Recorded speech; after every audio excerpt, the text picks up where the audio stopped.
ভ্রু কুঁচকে বললেন লাইলা খাতুন। মেয়েটা সিদ্ধান্ত নেবে মানে? তোর কোনো ইচ্ছে নেই? শেষ অবধি মেয়েটা তোর সাথে থেকে যেতে চাইল তখন? মানে এটা কেমন পাগলাটে ধরনের কথা বাবা? এই মেয়ের কথার ধরন দেখেছিস? তাছাড়া স্বল্প বয়সী মন, এখন ছোটাছুটি করবে, রঙিন স্বপ্ন দেখবে, এটাই স্বাভাবিক। তুই তো অবুঝ না। এই মেয়েকে প্রশ্রয় দেওয়া মানে বোকামি। আজকে মডেলিং করছে, কালকে হয়তো সিনেমায় চলে যাবে। আর যখন শেষে সবটা সত্য জানবে, মানে তুই নিজের ইচ্ছে বিয়ে করিসনি তাকে, তখন তার মন টিকবে তো এখানে? বয়সের ব্যবধানটাও তো ভাবতে হবে হিয়ন। মামনির কথায় এবার নিজের ভাবনায় পুরোপুরি নিশ্চিত হলো হিয়ন।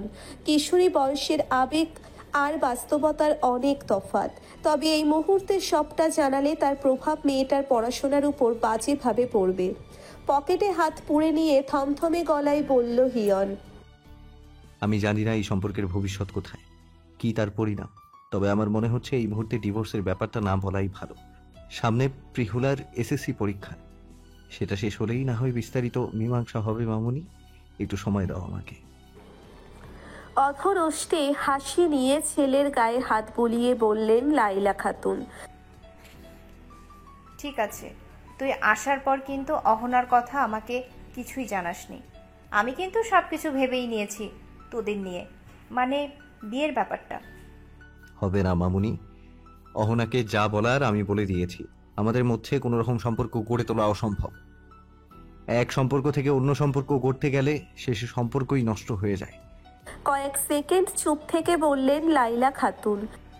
অনেক আগে থেকেই মেয়েটাকে চিনি আমি। যদি সুন্দর একটা সম্পর্ক হয় তাহলে তোর আর অহনারই হবে।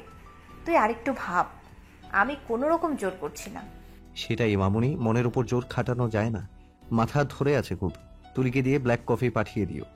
কিয়ৎক্ষণ ছেলের দিকে তাকিয়ে থেকে চলে গেলেন লাইলা খাতুন।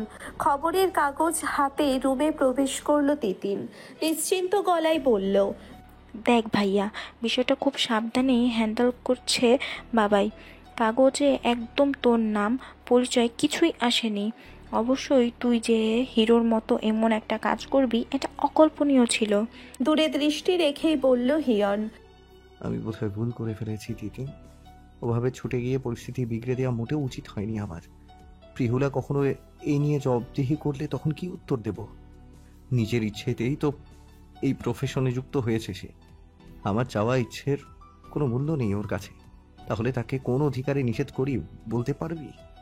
এখন অবধি তাকে স্ত্রীর প্রাপ্য সম্মান, মর্যাদা, পরিচয় কিছুই দিতে পারিনি। ভ্রু কুঁচকে বলল তিতিন। কি আবোল তাবোল বকছিস? তুই যে ভাবিকে ঠিক কতটা ভালোবাসিস এটা কালকের ঘটনা থেকেই সুস্পষ্ট। আর ভাবির এই প্রফেশনে যাওয়া তার কারণ সবটাই তুই জানিস। আমার হাত ধরেই এতটা পৌঁছেছে সে। আসলে আমি ভেবেছিলাম মেয়েটার একটা শক্তপোক্ত ডাকনাম হলে বাসায় মেনে নিতে কোনো সমস্যা হবে না। রাস্তা সহজ করতে গিয়ে আমি আরও জটিল করে ফেলেছি।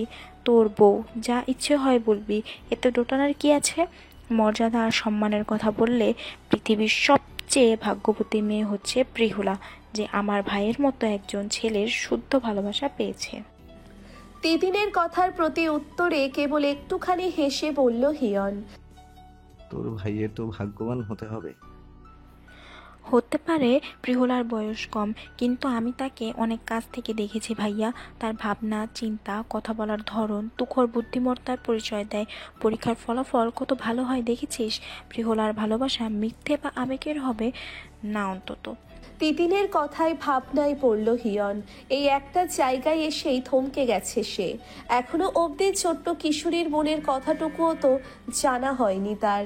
নয়তো ঘটা করে গোটা দেশ জানতো তাদের সম্পর্কের কথা। ছোট্ট কিশোরীর মন বুঝতে যে আরো ধৈর্যের প্রয়োজন। সকালবেলায় যাওয়ার জন্যে তোড়জোড় শুরু করে দিয়েছেন চমেলা খাতুন। তার ভাষ্যমতে রাশিদা অন্তঃসত্ত্বা নারী, একা সব দিকে সামলে উঠতে পারবেন না। তার মধ্যে জহির বাড়িতে নেই, ব্যাগপত্র গুছিয়ে একেবারে তৈরি টুনি। আজকে যেন খুশির অন্ত নেই তার। পাশেই মুখ ভার করে বসে আছে তিতিন। কালকে বেশ অনেকটা রাত পর্যন্ত দাদুমণির সঙ্গে গল্পে কেটেছে। চলে যাওয়াতে মন খারাপই লাগছে বড্ড। প্রিহুলার চোখ ভেজা। টুনির জন্যে মন কেমন করছে তার। এখন যে তাকে একাই স্কুলে যেতে হবে। লিয়াকত সাহেব নাস্তার পর্ব শেষ হতেই তাড়া দিলেন।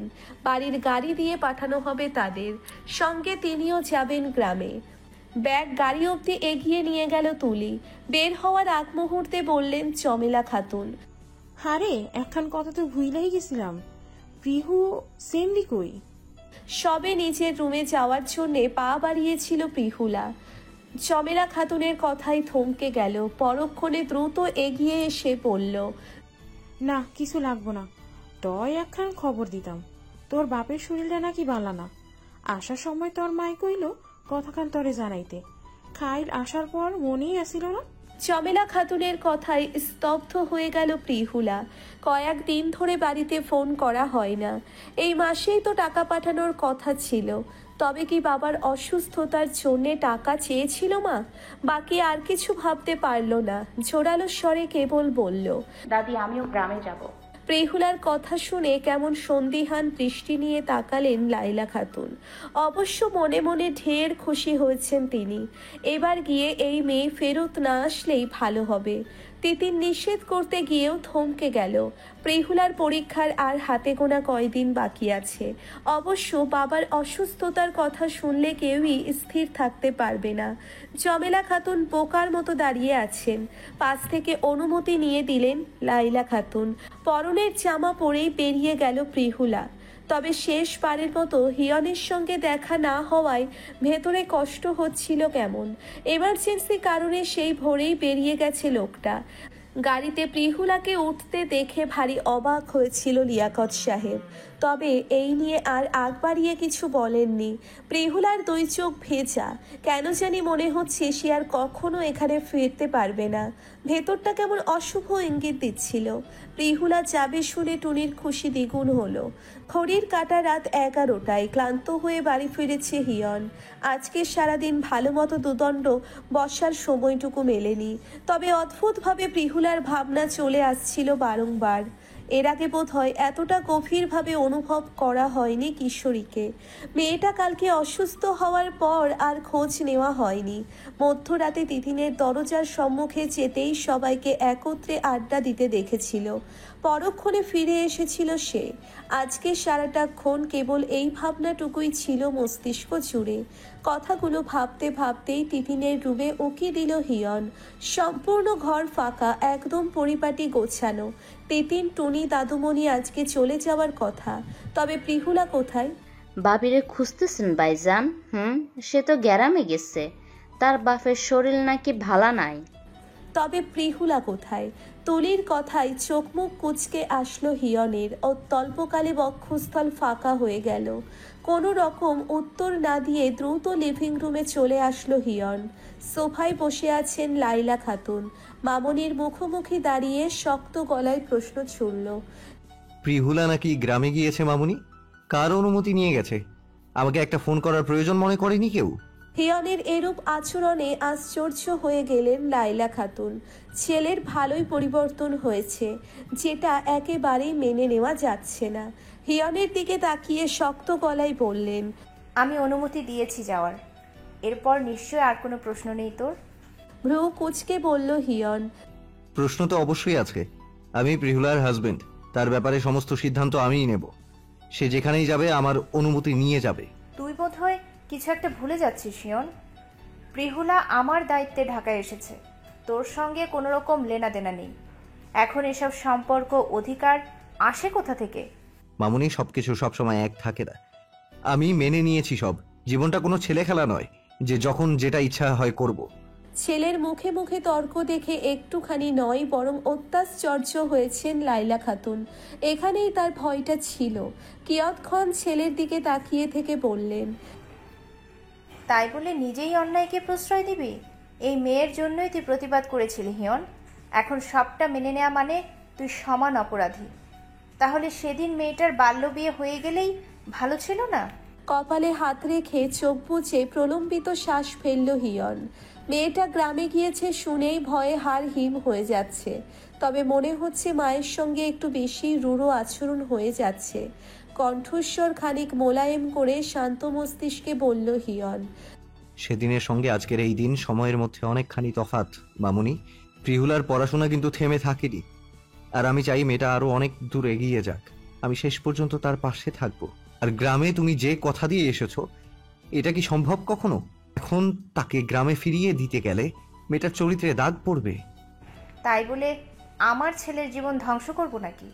আমি বুঝলাম না, তুই অবুঝের মতো আচরণ করছিস কেন? এই মেয়ে সবে এসএসসি দিবে, তার ক্যারিয়ার পুরোটাই পড়ে আছে। ততদিন তোর জীবনটা থেমে থাকবে নাকি? আর প্রিহলার ভবিষ্যতে কি হয় তার তো নির্দিষ্ট নিশ্চয়তাও নেই। কোন ভরসায় থাকবি তুই? সেটা না হয় সময়ই বলবে মামুনি। ঘড়ির দিকে এক পলক তাকিয়ে নিজের রুমের দিকে পা বাড়ালো হিয়ন। সবকিছু কেমন অশান্ত লাগছে। যতক্ষণ অবধি না কিশোরীকে সচক্ষে দেখা যাচ্ছে, শান্তিতে শ্বাস নেওয়া যাবে না। ছেলের যাওয়ার পানে তাকিয়ে আছে লাইলা খাতুন। মনে হচ্ছে আবারও বিপি হাই হচ্ছে। কম্পিত গলায় কোনো মতে তুলি ডাকলেন তিনি। সন্ধ্যা ঘনিয়ে এসেছে চারিদিকে। গ্রাম্য আবহাওয়া একেবারে ঠান্ডা। শীতের আভাস মিলেছে অনেকটা। নিজেদের বাড়ির সামনে দাঁড়িয়ে আছে প্রিহুলা। সবকিছুই পরিবর্তন হয়েছে। তার চেনা বাড়িটা আর নেই। তার বদৌলতেই যে এতটা পরিবর্তন। চোখ বেয়ে দুফোঁটা আনন্দের অশ্রু গড়িয়ে পড়ল। পরক্ষণে দ্রুত ঘরের ভিতর চলে গেল সে। এই ভরসন্ধ্যায় মেয়েকে দেখে ভারী অবাক হলেন রেনু বেগম। তবে আসার কারণটুকু আন্দাজ করতে পারছেন। নিশ্চয়ই চমেলা খাতুনের থেকে খবর পাওয়া মাত্রই ছুটে এসেছে মেয়েটা। পাশেই আরিফ হক শুকনো মুড়ি আর গুড় নিয়ে বসেছেন। মেয়েকে দেখা মাত্রই চোখের পানি আর বাদ মানেনি। যা নয় তা শুনিয়েছিলেন মেয়েটাকে। আর আজকে তার জন্যেই তো এত পরিবর্তন। বাবাকে সুস্থ অবস্থায় বসে থাকতে দেখে মন যেন শান্ত হয়েছে প্রিহুলার। রেনু বেগম এগিয়ে এসে মেয়ের গায়ে হাত বুলিয়ে বললেন, বাপের কথা শুনে আসছস না? একটা ফোন দিয়ে আসবি না? জামাই বাবা কই?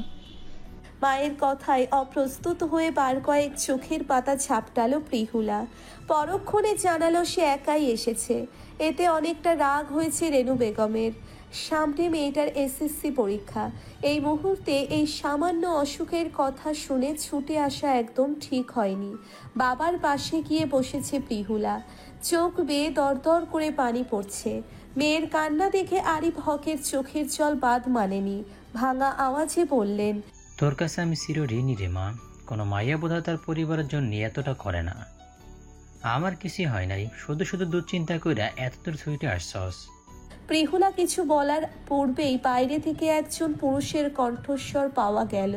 রেনু বেগম দ্রুত দরজার সম্মুখে গিয়ে খুব বিনয়ের সঙ্গে লোকটাকে ঘরে প্রবেশ করতে বললেন। কয়েক সেকেন্ডের মধ্যে একজন যুবক ছেলে প্রবেশ করলো। সম্মুখের ছেলেটাকে দেখে ভুরু কুঞ্চিত হলো প্রিহুলার। চিনে বলে মনে হচ্ছে না। ছেলেটা প্রিহুলাকে দেখে ঈষৎ চমকে গেছে, তবে সেটুকু খুব সূক্ষ্মভাবে লুকিয়ে নিয়েছে। পরক্ষণেই টাকার প্রসঙ্গ নিয়ে কথা তুলল সে। প্রিহুলার সামনে কর্জ সম্পর্কে কথা বলায় বেশ অস্বস্তিতে পড়েছেন রেনু বেগম। মেয়ে এসব জানুক সেটা চাননি প্রিহুলা। প্রিহুলা নিজ থেকেই সবকিছু জিজ্ঞেস করলো সাফিকে।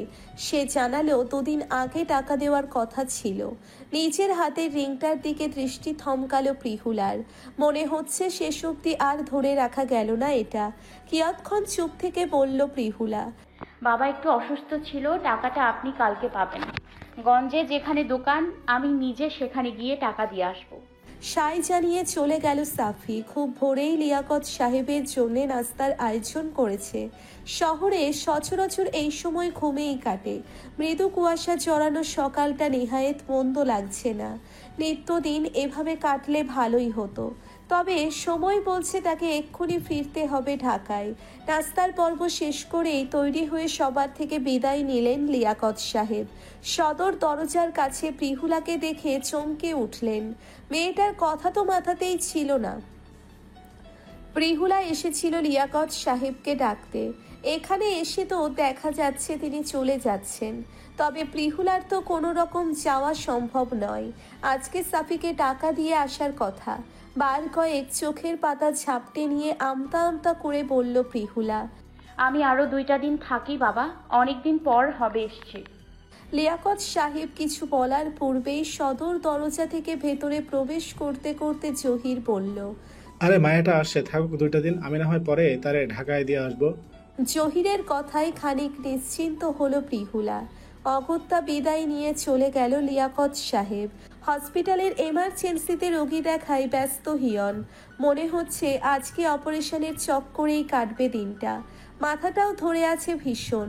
কিশোরীর চিন্তায় একটুও ঘুম হয়নি কালকে। যখন জানতে পেরেছে বাবাইও গিয়েছে গ্রামে, তখন অনেকটা দুশ্চিন্তা দূর হয়েছে। তাহলে তিনি নিশ্চয়ই সঙ্গে করে নিয়ে আসবেন প্রিহুলাকে। আপাতত কাজে মন দেওয়াই শ্রেয়। প্রিহুলার সঙ্গে বেশ হাসি খুশি মেজাজেই কথা বলছে জহির। দূর থেকে দাঁড়িয়ে দেখছে রাশিদা। তার মনে অজানা ভয় চেপে বসেছে। নিজের স্বামী হলেও লোকটাকে একটুও বিশ্বাস করে না সে। লোভ মানুষকে পশুর চেয়েও অধম বানিয়ে দেয়। যদি জহির আবারও কোনো ষড়যন্ত্র করে, তবে মন বলছে এবার শুধরে গেছে জহির। হিয়নের টাকাই তো তার পাকা বাড়ি হয়েছে, তার ক্ষতি নিশ্চয়ই করবে না। প্রিহুলাকে মধ্যাহ্ন ভোজের দাওয়াত দিল জহির। অগত্যা প্রিহুলা আর নিষেধ করেনি, জানিয়েছে তার আসতে একটুখানি দেরি হতে পারে। সারাদিনের কাজ শেষে একটুখানি সময় পেয়েছে হিয়ন। ঘড়ির কাঁটা বিকেল 5টা। কিছুক্ষণের মধ্যেই সন্ধ্যা নামবে। ব্যস্ততার জন্য বাসায় ফোনটাও করা হয়নি। হয়তো এতক্ষণে চলে এসেছে প্রিহুলা। হিয়নের ভাবনার মাঝেই ফোন বেজে উঠল। স্ক্রিনে বাবাই লেখা। হাসি মুখ নিয়ে ফোন রিসিভ করলো হিয়ন। তোমরা ঢাকায় ফিরছো বাবাই? হ্যাঁ, এই তো চলে এসেছি পাই। তোর মামুনির ফোনটা বন্ধ পাচ্ছি। আচ্ছা শোন, পিথুলা কিন্তু গ্রামে থেকে গেছে। জহির নাকি পশু দিয়ে যাবে বলল। কথাটুকু কর্ণপাত হতেই মাথা গরম হয়ে গেল হিয়নের। জহিরের নাম শুনতেই কলিজা শুকিয়ে আসলো ভয়ে। রেখে এসেছো মানে? তুমি জানো না ওর পরীক্ষা কয়েকদিন পর? গ্রামে থাকার সময় একটা ফোন তো দিবে আমাকে। দুশ্চিন্তা হচ্ছে আমার। মামুনিকে বলে দিও আজকে গ্রামে যাব আমি। প্রিহুলাকে নিয়ে তবেই ফিরবো। আরে জহির তো দিয়ে যাবে বলল। সেখানেই তো ভয়, কারো ওপর বিশ্বাস নেই আমার। রাখছি। ছেলের কথার কিছুই বুঝলেন না লিয়াকত সাহেব। দুপুরের খাওয়ার আয়োজন শেষে আড্ডায় প্রায় সন্ধে ঘনিয়ে এসেছে। অবশ্য গঞ্জ থেকে ফিরতেই দেরি হয়ে গিয়েছিল প্রিহুলার। প্রিহুলাকে শ্বশুর বাড়ির ব্যাপারে সবকিছু জিজ্ঞেস করছিল রাশিদা। কতটুকু সুখ শান্তিতে আছে সে। অবশ্য বিয়েটা তো আর স্বাভাবিকভাবে হয়নি। কথার মাঝখানে টুনি আচারের প্যাকেট নিয়ে আসলো। প্রিহুলার দিকে বাড়িয়ে দিল। আচার খেতে খেতে গল্প জুড়েছে প্রিহুলা। মাঝে এসে জহির তাড়া দিল। বাইরে ততক্ষণে সন্ধ্যা নেমে গেছে।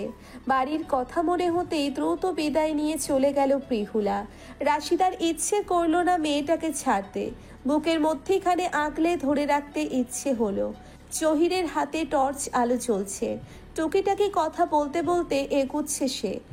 এইটুকু সন্ধ্যায় যেন গভীর রাত্রির। আচমকা লাইট বন্ধ হতেই থমকে গেল প্রিহুলা। সবে কিছুটা রাস্তা পেরিয়েছে তারা। পেছন থেকে বিরক্তি মাখা গলায় বলল জহির। লাইট বন্ধ হওয়ার আর সময় পাইল না, ফোনের চার্জ শেষ হয়ে গেছে রে পিহু। তুই ধীরে সুস্থে যা, আমি পেছনেই আসি। সম্মুখে যেন কিছুই দেখা যাচ্ছে না, কেবল অন্ধকার ছাড়া বিশাল আকৃতির গাছগুলো কেমন দানবের আকৃতি নিয়ে দাঁড়িয়ে আছে।